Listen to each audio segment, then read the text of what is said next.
ever since I can remember, I found the universe absolutely amazing. The fact that I existed at all seemed astonishing.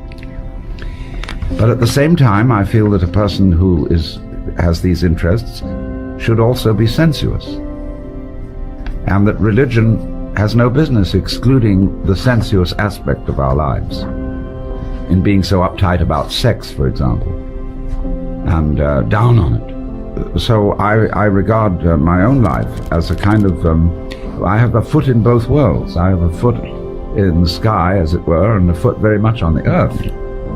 You know, when you get a form to fill out and it says name, address, age, sex, and some people write yes under sex. So in the same way, if I had a entry to fill in religion, I just write yes, because I'm tremendously interested in religion, but at the same time, I don't think partisanship in religion is intellectually respectable. Now, you see, Buddhism is sometimes called atheism, but that's incorrect. It's not that Buddhists believe that there is no God. They don't believe in any particular conception of God, any particular idea. So they feel that's like trying to grasp water in your fingers, or to catch space in a net. You can't do it. Or another analogy would be, it's like trying to bite your own teeth, because you are it. We have a philosophy which we've inherited, that we as people are not really related to the universe. We say, I came into this world. Now, we did nothing of the kind. We came out of this world in just the same way as, say, a baby comes out of a womb or an apple comes out of a tree. And the apple, therefore, shows something about the nature of the tree. And so the human being likewise shows something about the nature of the universe. The universe is doing us. The division of the world into the positive and the negative, and the male and the female. In Genesis, it is the creature that is split and not God, whereas in the tradition of the Hindus, God splits and becomes all this. What would you do if you were God? You know, if you knew everything, all possible futures, all possible pasts, and you were absolutely in control, you would find it very boring, and so you would say, get lost, go into an adventure. Forget who you are. And so the Hebrews say that when God created Adam, he put into Adam the Yetzer Hara, which is the wayward spirit.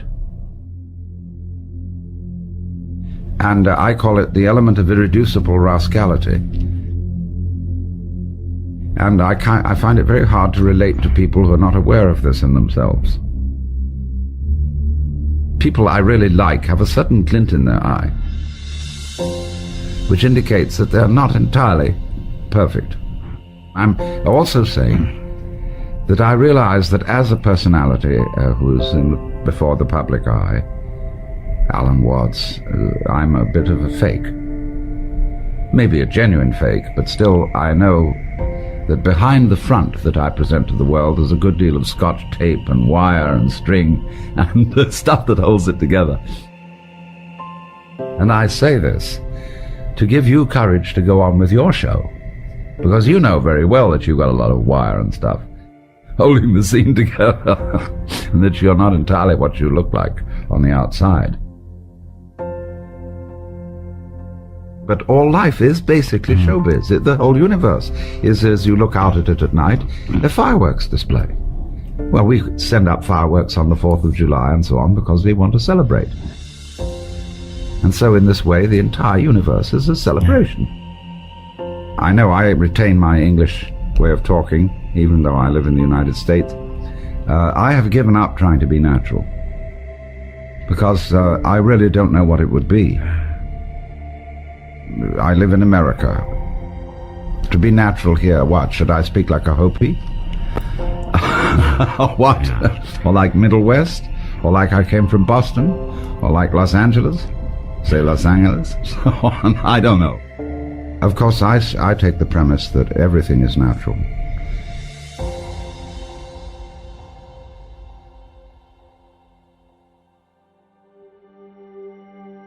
although that really doesn't mean or say very much, because if you say anything about everything, then people wonder what you were saying.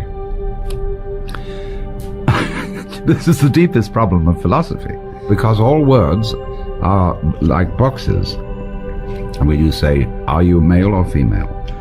Are you a Democrat or a Republican? Are you a tinker, tailor, soldier, sailor, rich man, poor man, beggar man, thief? Into what class do you go? You see? All words classify. But we know, although we can't really say, that there's underneath all classes something which we call existence. And we only understand existence by contrast with not existence, so that we can see intuitively that both existence and not existence are the positive and negative poles of something we can't think about at all, because it is us, and we can't bite our own teeth, and so we cannot conceive what we basically are.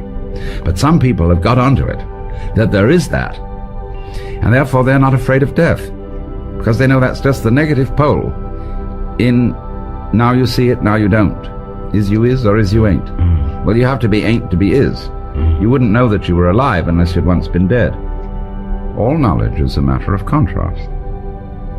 And so as we go back in our memories and trace them to our earliest childhood, it becomes a place where it fades out. And we realize there was a time when we were not. But out of that not came something. You have to have nothing in order to have something, just as you have to have space for there to be stars. And the space is black and the stars are bright. And the stars come out of space just as sight comes out of your invisible head. Isn't there an excitement of some sort to try to, whatever it is, and to make more fulfilled what your life is by the very nature, since obviously we're connected to someone else, to make the world itself more fulfilled in some small way? There are really two basic ways of doing it, it seems to me. One is to become as finite as possible, that is to say, to get involved in desperate situations, as in falling in love, as in war, as in adventure, where you get your kicks by losing control, by being in danger. And being in love is being in great danger. Now the other way is waking up to discover that you're not in danger at all, that you substantially are the eternal source of the universe, and that you will go through all sorts of transformations, but there's nothing to worry about. And therefore, in this way of understanding, you're able more to play it as a game than to live it as something serious. So you don't take yourself seriously. G.K. Chesterton made the remark that the angels fly because they take themselves lightly. I would think that the greatest people in the world could be very involved, but be what we call a good sport. And that is that if you lose, you aren't depressed. You take it all as a game, and you don't have to say to yourself all the time, you must win. I'm inclined to feel that most of the troubles that go on in the world are created by people who take life seriously. And therefore they can't forgive. They must have what they desire. They regard it with excessive urgency. And if they didn't take it so seriously, they wouldn't make so much trouble. Because we have the proverb, the road to hell is paved with good intentions. And getting people liberated from feeling that one absolutely must survive. When you feel that, you see, survival is a drag. You have to go on. Confucius put it beautifully.